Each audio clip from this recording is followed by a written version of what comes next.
Shadowdark is a rules-light system that relies on simple, fast, and deadly fun. On one hand, Shadowdark is very easy for new DMs because you don't have to memorize so many rules. However, one of the more challenging concepts for a new DM in Shadowdark is deciding how much XP to award your party and how to do it. So I'm going to break it down into simple terms. Once you understand these basic concepts, it will be easy for you to make XP determination on the fly. It's important to note that the Shadowdark RPG does not list XP values in dungeon descriptions. Instead, Kelsey leaves that up to the individual DMs so they can adjust for their own approach and party makeup.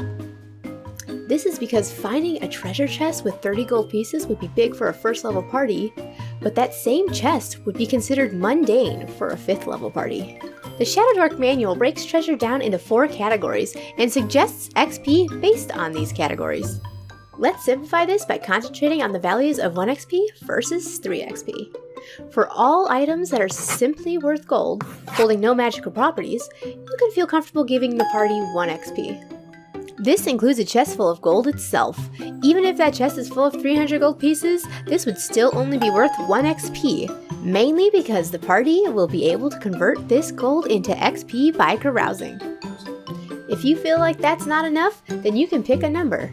Let's say for every 100 gold pieces, that's 1 XP. It's really up to the DM's discretion to decide. Cat break.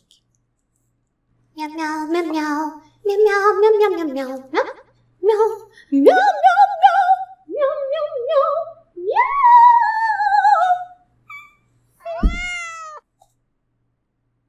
no. Now, let's award 3 XP. If the players find themselves a permanent magic item like a magic sword, armor, or a ring, then that qualifies as 3 XP. However, if it is a scroll or a potion, you might want to award only 1 XP as they are consumable. Boons and blessings also fall into the category of 3 XP, depending on how beneficial they are. What would count as no XP at all? Obviously mundane, low value, or ordinary items. You aren't going to give XP for finding an old spoon. Or even a bag of silver pieces. You also wouldn't give any XP if a party finds incidental money, like finding 3 gold pieces on a dead goblin. Even if they found 3 gold pieces per room for 10 rooms, for a total of 30 gold pieces, this would still be 0 XP.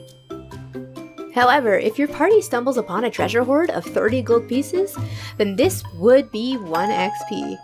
As a guide, picture a party discovering 30 gold pieces as a cache. Their eyes glint with the gold of excitement. Using these as your guidelines should make XP awards much easier moving forward in your campaigns. But before we go, we should talk about the last category described in the Shadowdark manual. The coveted 10 XP reward! This is reserved for particularly epic finds, like a legendary magical item that has a name, or maybe even a personality, or a boon that changes the party's world completely. But remember that discovering an entire dragon's hoard would still be only considered 10 XP.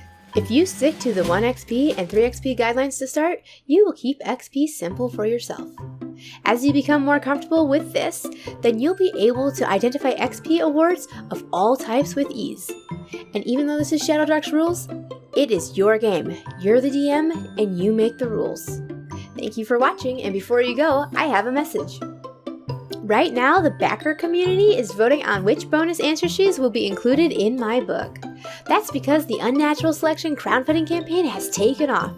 Don't miss out on your chance to support a seamless third-party supplement. You can check out the link below for more information. Thank you, Shadow Darklings, for all of your support, and I'll see you in the next video. I want my XP. Tell me why I can't get more from a goblin.